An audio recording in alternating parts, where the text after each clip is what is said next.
তো একাদশ শ্রেণীর ছাত্রছাত্রীরা তোমরা যারা এই বছরই মাধ্যমিক পাশ করে ক্লাস 11-এ উঠেছো, তাদের সেমিস্টার সিস্টেমে পরীক্ষা হবে। তাদের মধ্যে যারা আর্টস সাবজেক্ট অর্থাৎ কলা বিভাগ নিয়েছো, তাদের মধ্যে যদি কেউ সংস্কৃত বিষয় নিয়ে থাকো, তাদের জন্য আজকের এই ভিডিও। এবং সংস্কৃতের প্রথম যে গদ্যটি রয়েছে, প্রথম সেমিস্টারে যে গদ্যটি রয়েছে সেটা হলো উপমন্যু কথা। সেই গদ্যের এমসিকিউগুলি কী কী হতে পারে বা আসতে পারে সেগুলি তোমরা দেখে নাও। উপমন্যু কথা গদ্যাংশটি কার লেখা? উত্তর হবে মহর্ষি কৃষ্ণদ্বৈপায়ন বেদব্যাসের লেখা। 2, উপমন্যু কথা গল্পের উৎসগ্রন্থের নাম কি? উত্তর হবে মহাভারত। এরপরে 3 দাগে মহাভারতের কোন পর্ব থেকে উপমন্যু কথা গদ্যাংশটি নেওয়া হয়েছে? উত্তর হবে আদি পর্ব থেকে। এরপরে নেক্সট যে প্রশ্ন রয়েছে সেটি হলো যে আয়োধ্যৈমের শিষ্যের নাম কি? এখানে পাঠ্যাংশ অনুচ্ছেদ 1 থেকে এই প্রশ্নটি। আয়োধ্যৈমের শিষ্যের নাম কি? উত্তর হবে উপমন্যু। তারপরে গুরু উপমন্যুকে কি রক্ষা করতে পাঠালেন? গরু রক্ষা, ছাগল রক্ষা, মোষ রক্ষা, ভেড়া রক্ষা করতে। উত্তর হবে গরু রক্ষা করতে। এটি পাঠ্যাংশ অনুচ্ছেদ 1 থেকে এই ধরনের প্রশ্ন আসার সম্ভাবনা রয়েছে।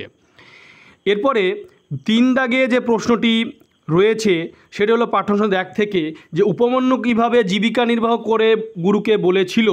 ভিক্ষা করে, চুরি করে, না গরু চড়িয়ে, না মোষ চড়িয়ে? উত্তর হবে ভিক্ষা করে। এরপরে নেক্সট যে 4 দাগে যে প্রশ্নটি রয়েছে পাঠ্যাংশ অনুচ্ছেদ 2 থেকে, দ্বিতীয়বার জীবিকা নির্বাহের ব্যাপারে জিজ্ঞেস করলে উপমন্যু কী উত্তর দিয়েছিল?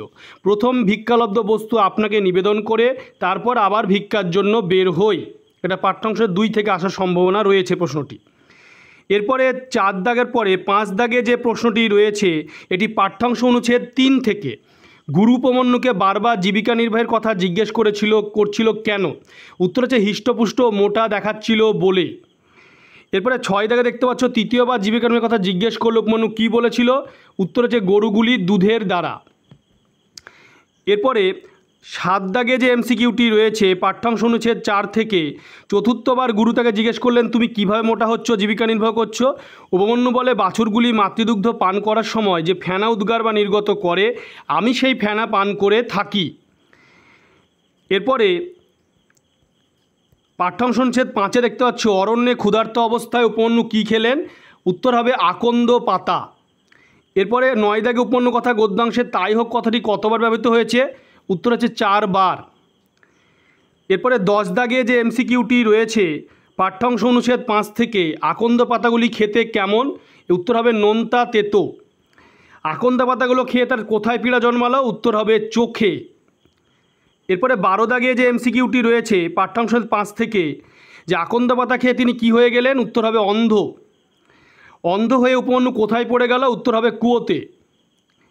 এরপরে 14 দাগে যে এমসিকিউটি রয়েছে গুরু উপমন্যুকে কুয়োতে থেকে কিসের স্তব করতে বলেছেন? উত্তর হচ্ছে অশ্বিনী কুমারদ্বয়ের।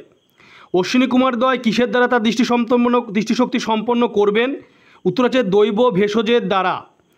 16 দাগে দেখতে পাচ্ছ অশ্বিনী কুমারদ্বয় উপমন্যুর স্তবের দ্বারা প্রসন্ন হয়ে তাকে কী খেতে বললেন? উত্তর হচ্ছে পিষ্টক। এরপরে পাঠ্যাংশ 6-এর পরে পাঠ্যাংশ অনুচ্ছেদ 7 অর্থাৎ লাস্ট যে পাঠ্যাংশ অনুচ্ছেদ, অশ্বিনী কুমারদ্বয় উপমন্যুর গুরু ভক্তিতে প্রসন্ন হয়ে কী বলেছিলেন? তোমার গুরু লোহার মতো কালো দাঁত হবে, তোমার সোনার হবে। উপমন্যুর গুরু ভক্তিতে প্রসন্ন হয়ে গুরু কী বলেছিলেন? সকল বেদ তোমার স্মৃতিপথে থাকবে।